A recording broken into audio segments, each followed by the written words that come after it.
Writing for comedy is actually really hard, especially when you have to convey, the emotions and body language for multiple characters, whether it be an in-ring segment or a backstage segment. It's so hard to actually tell what would be funny when all you have is a keyboard to explain a joke, as opposed to, getting actors to display them in physical form. A prime example of this actually happens on episode 105 in two segments that actually sort of like link up.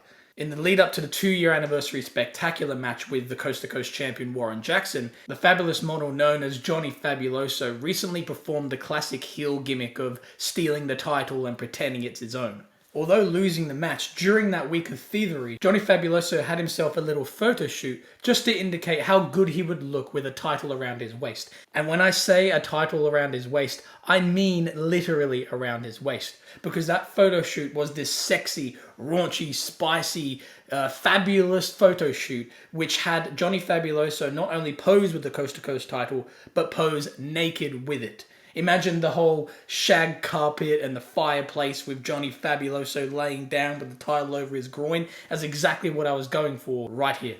Later in the night, a backstage reporter would be seen outside a public bathroom claiming that Warren Jackson has reportedly been in there for way more than 30 minutes, grunting and making weird moaning sounds. With the reporter hoping to get the scoop, they walk in on the champion and they see him washing his title in the sink. Warren has clearly seen the fabulous photo shoot from earlier in the evening and is trying his absolute best to scrub the DNA of Johnny Fabuloso off of his belt. Now Warren then gets interrupted by his former allies known as Corey and Blake, Empire. With the two of them facing Warren Jackson in a future triple threat match for the title soon, they sarcastically thank him for cleaning the title for them before he hands it over. Warren goes along with the sarcasm and claims that he may have missed a spot while cleaning his gold.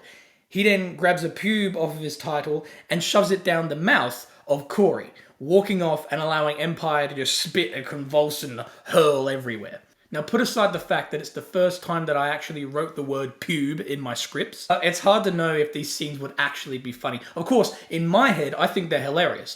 In my stupid, dumb, immature head, I actually think these are, it's comedy gold. But actually executing them in real life may be harder to approach the comedy. This is why vision is so important, especially with comedy. You can't just expect a fictional character to be funny. You need to have appropriately casted actors that actually fit the characteristics and personalities of who they're playing. There are certain limitations to a performer's ability, and I'll need to know exactly what those are in order for those actors to actually play the character. More importantly though, I need to be good at writing.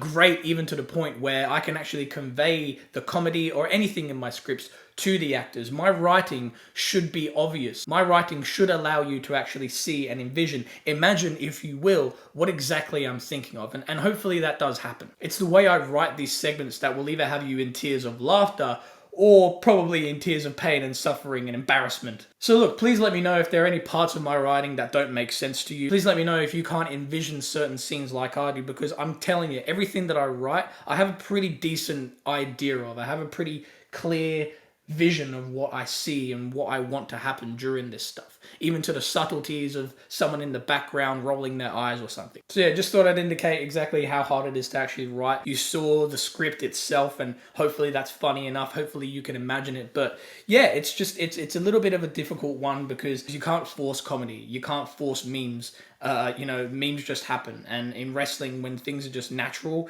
that's when it's funny, as opposed to cramming it down people's throats.